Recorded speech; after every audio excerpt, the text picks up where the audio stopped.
पूजा job छोड़ा फिर भी सो कूल। ब्रो, नए चैलेंजेस नए मौके लाते हैं। अच्छा, सीरियसली राहुल, मेरा पूरा घर now it's an online retail store. देख। वाओ, लेकिन पैसे? कुछ साल पहले दिवाली बोनस को इन्वेस्ट किया था। और अब तो है LIC का यूलिप प्लान निवेश प्लस। एक बार इन्वेस्ट करो, इंश्योरेंस से सुरक्षा का लाभ और मार्केट की बढ़त का फायदा दोनों पाओ। One sec Rahul. Madam, you are double cool.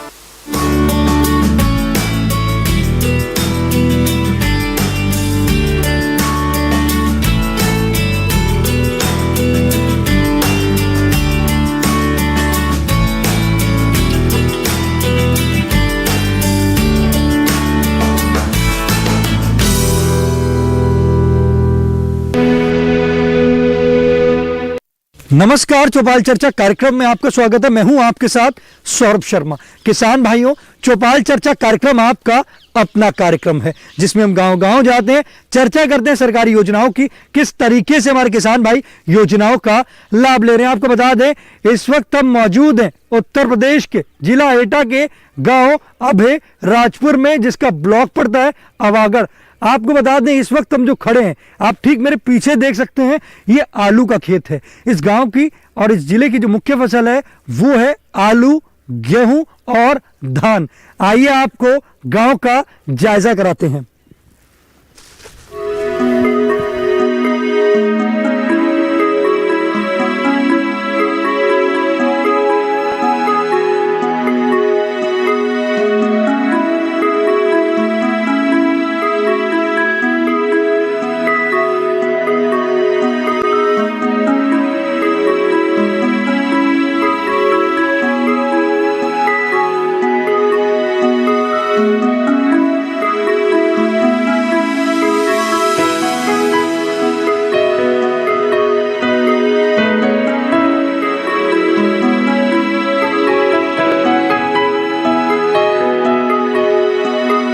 जैसे कि हमने आपको कहा था कि हम आपको गांव में ले चलेंगे, इस वक्त हम मौजूद हैं गांव अभय राजपुर में। जोरदार तालियों के साथ कार्यक्रम की शुरुआत करते हैं।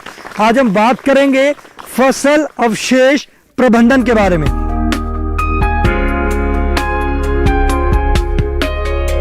साथ ही साथ हम बात करेंगे मृदा स्वास्थ्य कार्ड योजना के बारे में।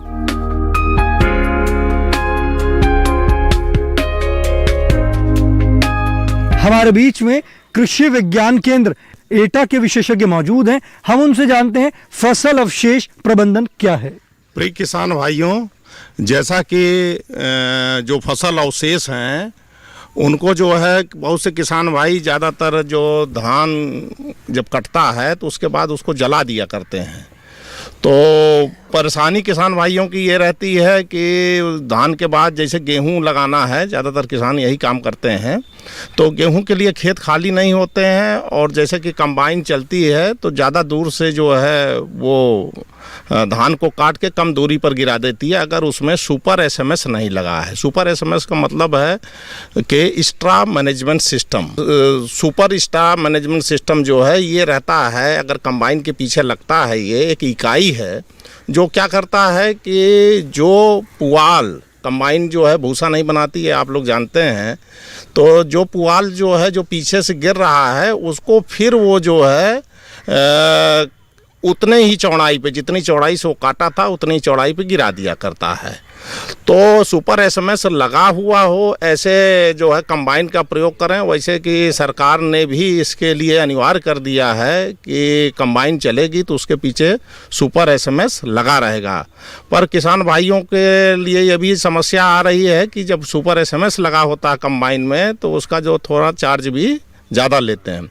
अगर सुपर SMS नहीं लगा था और जगह जगह टीले बन गए तो उसके लिए भी आज के तारीख में आपके पास कई सारे यंत्र हैं जिसमें मल्चर है। मल्चर को अगर आप ट्रैक्टर के पीछे लगा के चलाते हैं तो वो क्या करेगा कि जो फसल अवशेष हैं, धान का जो पुआल है, उसको ज़मीन में तो नहीं मिलाएगा पर छोटे छोटे टुकड़ों में काट के जो है खेत पे फैला देगा।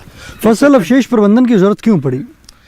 फसल अवशेष प्रबंधन की ज़रूरत इसीलिए है क्योंकि ये जो है कि जो भी उर्वरा शक्ति है जो प्लांट मटेरियल में रहता है, जिसमें नाइट्रोजन, फास्फोरस, पोटास, सल्फर, हाँ, ये सब चीज़ें जो हैं हम उसको जो है जला देते हैं और वो वातावरण को भी प्रदूषित करता है और कई तरह के रोग जो हो जाया करते हैं।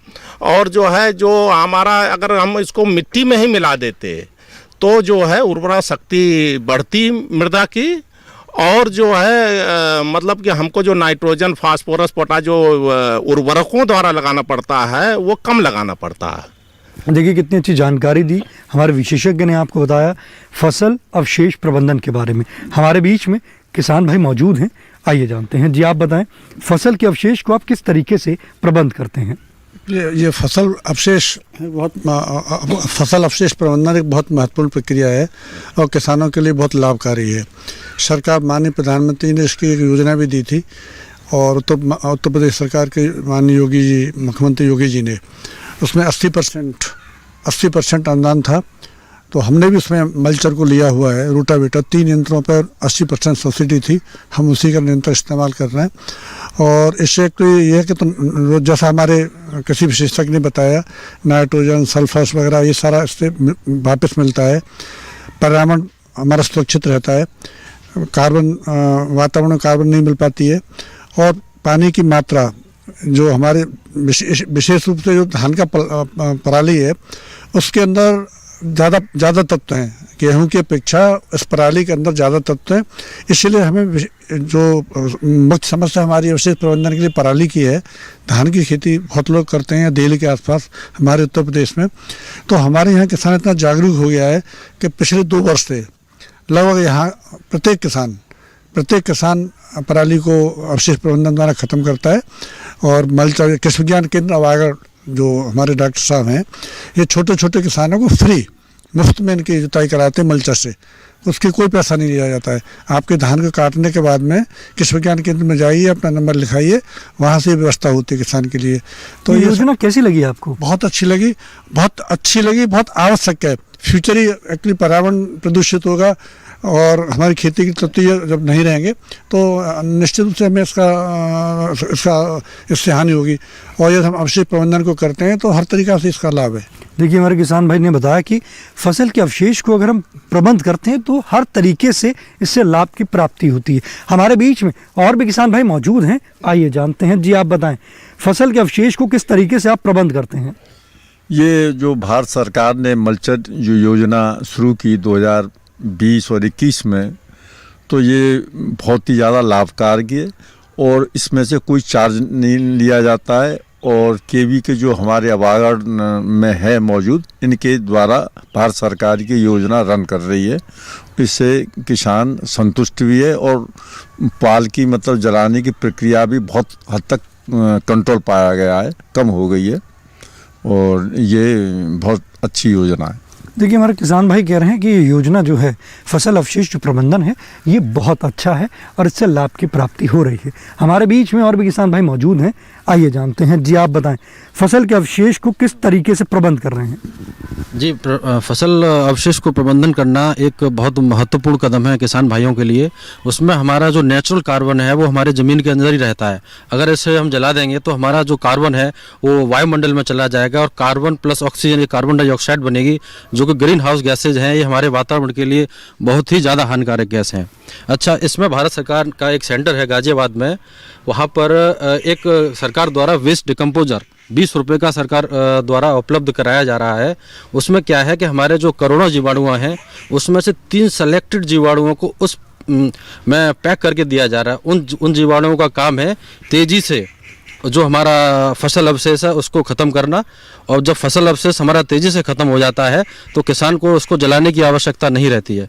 तो भारत सरकार द्वारा ये विभिन्न कदम जो उठाए जा रहे हैं, मल्चिंग का, वेस्ट डिकम्पोजर का और सब्सिडी देने का, अनुदान देने का, इसका हम बहुत बहुत स्वागत करते हैं। और इसी तरह की योजनाएं भविष्य में हम सरकार से उम्मीद करते हैं किसान भाइयों के हित में आती रहें। धन्यवाद। देखिए कितनी अच्छी जानकारी दी हमारे किसान भाई ने बताया कि वेस्ट डिकम्पोजर से भी आप किस तरीके से फसल के अवशेष को प्रबंध कर सकते हैं। चौपाल चर्चा कार्यक्रम में वक्त हो चुका है एक छोटे से ब्रेक का। ब्रेक के बाद जानेंगे इस योजना से और भी लाभ।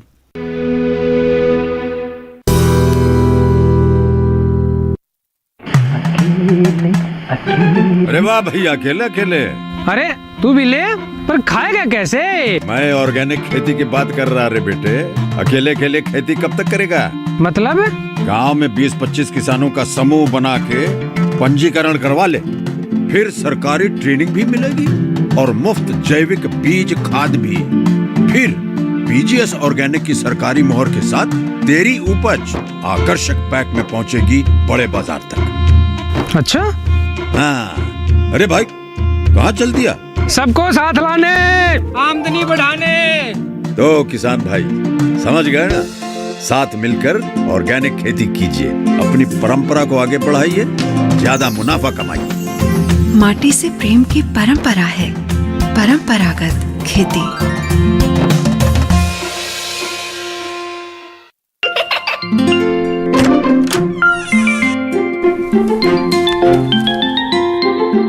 ये क्या हो रहा है? काशवी, इतने कम मार्क्स? काशू बेटा पढ़ा करो, पढ़ोगी नहीं तो आगे कैसे बढ़ोगी? मम्मा मैं भी तो आपसे यही कहना चाहती हूँ, पढ़ा करो। आप पढ़ोगे नहीं तो आगे कैसे बढ़ोगे? मतलब? वो देखो, सिर्फ बैक पर छपा ऑर्गेनिक नहीं, ऑर्गेनिक का निशान पहचानिए। पीजीएस ऑर्गेनिक का ये लोगो उन किसानों की पहचान है जो आज भी परंपरागत विधि से रसायन मुक्त खेती कर आपके लिए शुद्ध फसल उपजा रहे हैं। अब समझे मम्मा, अगर मैं प्योर ऑर्गेनिक फूड नहीं खाऊंगी तो अच्छे मार्क्स कहाँ से लाऊंगी? अच्छा बच्चों, जैविक खेती की इस मुहिम को आगे बढ़ाइए, शुद्ध ऑर्गेनिक अपनाइए।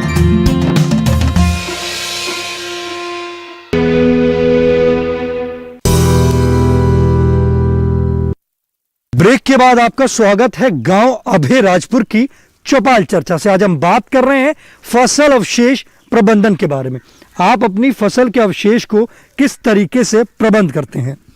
हम अपनी फसल को जब धान कटाई होती है उसमें एसएम लगा हुआ होता है, उससे कट जाता है। अगर बाकी मतलब खड़ा हुआ होता है प्यार, उसको कृषि विज्ञान केंद्र से फ्री कॉस्ट पे मल्चर चलता है, उससे मतलब सब कट जाता है। उससे हमारी खेती में बहुत लाभ होता है।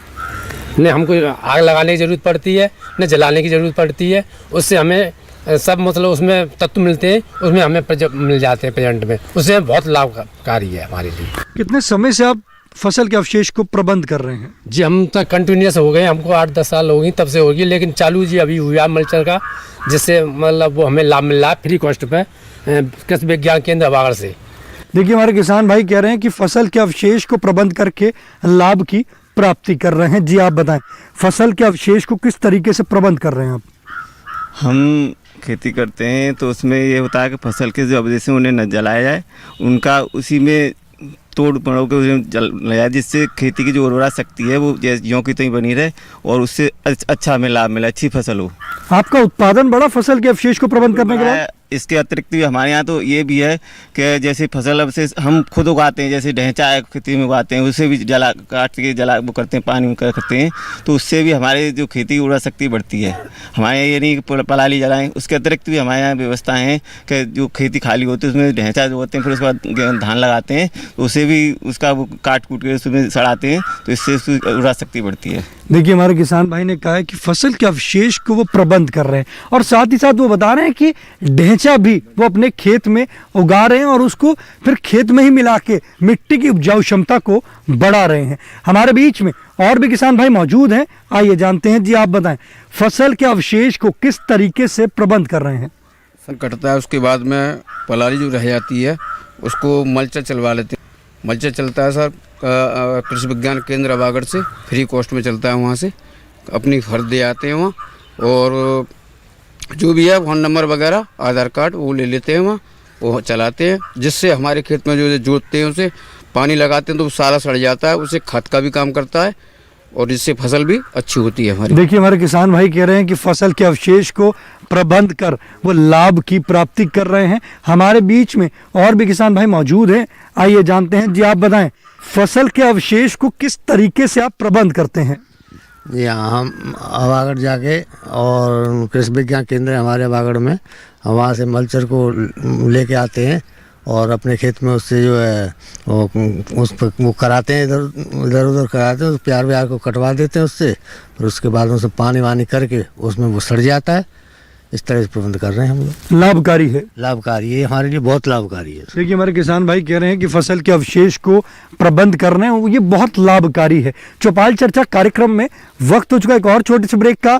ब्रेक के बाद जानेंगे मृदा स्वास्थ्य कार्ड योजना के बारे में।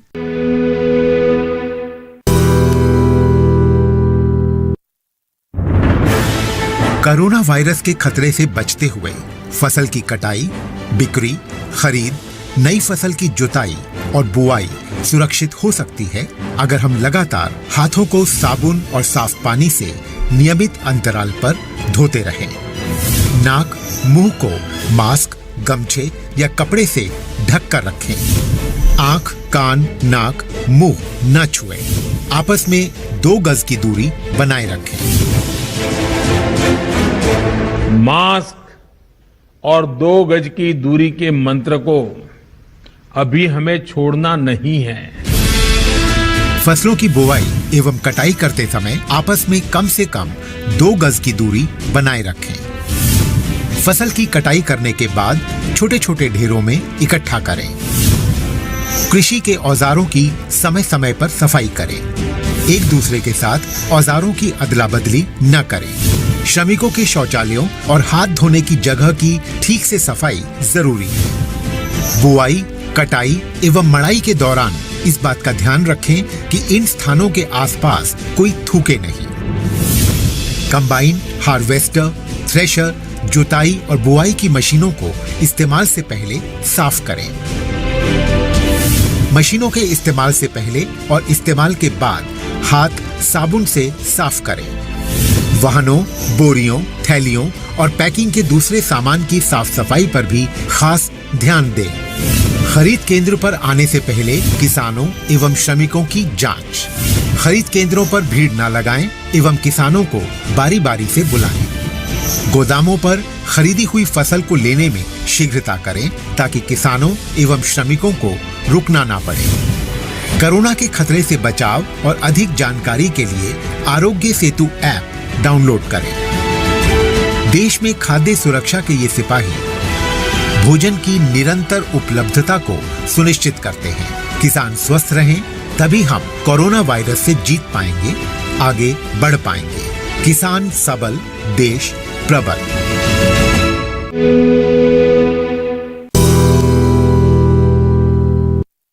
ब्रेक के बाद आपका स्वागत है गांव अभय राजपुर की चौपाल चर्चा से। अब हम बात कर रहे हैं मृदा स्वास्थ्य कार्ड योजना के बारे में। हमारे बीच में विशेषज्ञ मौजूद हैं, आइए जानते हैं। जी आप बताएं, मृदा स्वास्थ्य कार्ड योजना क्या है? मृदा स्वास्थ्य कार्ड वह योजना है जिसमें कि किसान अपनी मिट्टी की जांच कराकर वह यह जानकारी प्राप्त कर सकते हैं कि उसमें किस किस पोषक तत्वों की ज़रूरत है। जैसे हम अपनी हेल्थ की चेकअप करवाते हैं, उसी प्रकार हमारी मिट्टी की हेल्थ की चेकअप करवानी चाहिए। उसी के अनुसार हम उर्वरकों को उसमें डाल सकते हैं। जैसे किसान भाई अंधाधुंध उर्वरकों का प्रयोग करते हैं जिससे हमारी मिट्टी की उर्वरा शक्ति में कमी हो रही है। इसलिए हमें मृदा स्वास्थ्य कार्ड योजना का लाभ उठाना चाहिए। और हमारे कृषि विज्ञान केंद्र में भी मृदा की जाँच होती है। तो अगर हम बात करते हैं मृदा स्वास्थ्य कार्ड के अंदर कौन कौन से पोषक तत्व होते हैं?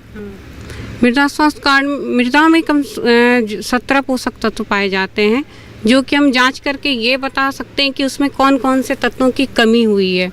उसके अनुसार किसान भाई अपने मिट्टी में उन्हीं उर्वरकों को डाल सकते हैं। देखिए कितनी अच्छी जानकारी दी हमारे विशेषज्ञ ने आपको बताया मृदा स्वास्थ्य कार्ड योजना के बारे में, और साथ ही साथ ये भी बताया कि कौन कौन से पोषक तत्व हैं जो हम डालकर उससे लाभ की प्राप्ति कर सकते हैं। जी आप बताएं, मिट्टी की जांच कराई है आपने? नहीं, मैंने तो नहीं कराई है, लेकिन मैं चाह रहा हूँ कि इस बार मैं मिट्टी की जांच कराऊँ जिससे मालूम पड़े कि उसमें किस तत्व की कमी है जिससे खेती अच्छी से रहेगी। देखिए हमारे किसान भाई कह रहे हैं कि अभी तो उन्होंने मिट्टी की जांच नहीं कराई है पर वो कराना चाहते हैं। किस तरीके से वो मिट्टी की जांच करा सकते हैं, आइए हम अपने विशेषज्ञ से जानते हैं। हमारे जो किसान भाई हैं किस तरीके से मृदा स्वास्थ्य कार्ड बनवा सकते हैं? देखिए, मृदा स्वास्थ्य कार्ड बनवाने के लिए आपको जो है मिट्टी का नमूना लेकर आना पड़ेगा आप कृषि विज्ञान केंद्र पर आ जाइए, आपका मृदा स्वास्थ्य कार्ड बन जाएगा। तो आपको करीबन 7-8 जगह से जो है मिट्टी का नमूना लेना है और ये ध्यान रखना है कि नाली, जैसे सिंचाई की नाली है, उसके बगल से ना हो, पेड़ के नीचे का ना हो, कोई घूरा पड़ा हुआ हो तो वहाँ का ना हो। तो आप 7-8 जगह से जो है एक फावड़ा ले लीजिए और एक फावड़े से ज़ोर से मारिए और जैसा वी सा कट जाता है तो वो एक खुरपी से जो है आप दीवार से करीबन जो है ज़्यादा मतलब मारेंगे तो 6 इंच से ज़्यादा नहीं जाएगा गहराई उसकी। तो खुरपी से वो मिट्टी इकट्ठा कर लें। पूरी मिट्टी को क्या करें कि एक जगह इकट्ठा करके उसको खूब कूट लें और खूब मिला लें। और जैसे कि आपने देखा होगा हलवाई जो है बूरा जैसे मिलाता है उस तरह से आप मिट्टी को पूरा मिला लें, एक समान हो जाए। फिर उसके 4 भाग करें, 2 भाग रेंडमली आप निकाल दें। मतलब ऐसा नहीं कि हमको यही निकालना, कोई भी 2 भाग आपने निकाल दिया, फिर 2 रख लिए, फिर उसके 4 भाग किए और फिर 2 निकाल दिए। ऐसे कर करके करीबन आधा किलो जो है वो मिट्टी रह जाए तो उसको किसी पॉलीथीन के या किसी बैग में, आप पॉलीथीन जरूर नहीं है, वो कपड़े की थैली ले लीजिए आप, उसमें रख के और अपना नाम, खेत का पता मतलब कि कौन सा खेत है उसका किसान भाई रखते हैं, वो कुछ नाम भी रखते हैं, वो नाम, गांव का पता, पूरा पता ले आके आप कृषि विज्ञान केंद्र आइए और जो है उसका परीक्षण किया जाएगा। आपका मृदा स्वास्थ्य कार्ड बनाया जाएगा जिसमें आपका जो है जितने भी 17 तत्व हैं सभी का एनालिसिस करके आपको उसकी विस्तृत रिपोर्ट दी जाएगी। कितना शुल्क लगेगा? 7 रुपया हमारे यहाँ अभी शुल्क लगता है और कभी कभी योजना रहती है तो निःशुल्क भी जो है वो कराया जाता है। देखिए कितनी अच्छी जानकारी दी हमारे विशेषज्ञ ने आपको बताया कि आप मिट्टी की जांच कैसे करा सकते हैं और उन्होंने ये भी बताया कि इसका जो शुल्क है वो मात्र 7 रुपये लगेगा और कभी कभी अगर कोई योजना आती है तो निःशुल्क भी हो सकता है। हमारे बीच में और भी किसान भाई मौजूद हैं, आइए जानते हैं। जी आप बताएं, मिट्टी की जाँच कराई है आपने? जी सर, अभी तो नहीं कराई है लेकिन फिलहाल में कराना चाहते हैं। खेत में जगह जगह पर कुछ कम वो उपजती है फसल, तो वहाँ न मालूम क्या कारण है, इस वजह से करानी पड़ेगी। अभी हमारे विशेषज्ञ ने बताया कि किस तरीके से आप मिट्टी की जांच करा सकते हैं। तो आप कृषि विज्ञान केंद्र जाएंगे अपनी मिट्टी के सैंपल लेकर? जरूर जाएंगे साहब और ले जाएंगे वहाँ मिट्टी, वहीं जांच करा लेंगे जाके। देखिए हमारे किसान भाई कह रहे हैं कि वो भी अब मिट्टी की जाँच ज़रूर कराएंगे। हमारे बीच में और भी किसान भाई मौजूद हैं, आइए जानते हैं। जी आप बताएं, मिट्टी की जाँच कराई है आपने? अभी तो नहीं कराई है लेकिन कृषि विज्ञान केंद्र बागड़ से आए हैं, उन्होंने बताई कि यहाँ पे मिट्टी लेके आओ कम से कम 4-5-6 इंच गहरी, वहाँ से तब जांच कराएं। देखिए हमारे किसान भाई कह रहे हैं कि अभी तो नहीं कराई, परंतु अभी हमारे कृषि वैज्ञानिक ने बताया तो वो अब मिट्टी की जाँच कराएंगे। हमारे बीच में और भी किसान भाई मौजूद हैं, आइए जानते हैं। जी आप बताएं, आप युवा किसान हैं, आप ये बताइए कि मिट्टी की जाँच कराई है? मैंने अभी तक तो नहीं मिट्टी की जांच कराई है, पर मैं आगे कराना चाहता हूं। और अभी एक अजीब तरह की फसल में गिडार आ रही है, वो रोग है, उस रोग की वजह से और मिट्टी चेक कराना चाहता हूं। देखिए हमारे किसान भाई कह रहे हैं कि मिट्टी की जांच उन्होंने नहीं कराई है। उन्होंने कहा कि उनके गेहूं के खेत में कोई बीमारी आ रही है जिससे वो मिट्टी की जाँच अब कराएंगे, जो हमारे कृषि वैज्ञानिक ने बताया। हमारे बीच में किसान भाई मौजूद हैं, आइए जानते हैं। जी आप बताएं, आपने मिट्टी की जांच कराई है? मैंने कराई है। इसकी मिट्टी की जांच काफ़ी तत्वों की कमी हुई है और वैसे पहली बार भारत सरकार ने 1935 में सॉइल टेस्ट हुआ था। उस समय मतलब 175-182 मिनरल तत्व थे और जब ग्रीन रिवॉल्यूशन हुआ है 1960 के दशक में, उसके बाद में बहुत तेज़ी से हमारे जो मिनरल हैं उनमें कमी होती चली गई है। आज मैं जानता हूं कि अबाउटली 125 पे 110 पे इसका दलहन जो खाद्यान्न है उस पर बहुत ही प्रतिकूल असर पड़ा है, काफ़ी पैदावार डाउन हुई है। तो उसकी सबसे बड़ी वजह यही पाई गई कि जो मिनरल काफ़ी जो कम हुए हैं उससे दलहनों पर काफ़ी भारी असर पड़ा है। आज आपने जाना कि हमारे जो कार्यक्रम में किस तरीके से हमारे किसान भाई फसल के अवशेष को प्रबंध कर लाभ ले रहे हैं। साथ ही साथ किसान भाइयों ने बताया कि मिट्टी की जांच वो अब कराएंगे और इससे लाभ की प्राप्ति करेंगे। आप अपने पसंदीदार कार्यक्रम चौपाल चर्चा को अब आप डीडी किसान के YouTube चैनल पर भी देख सकते हैं। टीवी पे दिए गए QR कोड को स्कैन करें। आज के चौपाल चर्चा कार्यक्रम में बस इतना ही। फिर होगी आपसे मुलाकात एक नए गांव एक नए विषय के साथ। तब तक हमारी पूरी टीम को दीजिए इजाजत। आप देखते रहिए दूरदर्शन किसान। नमस्कार। जय किसान, जय जवान, जय किसान।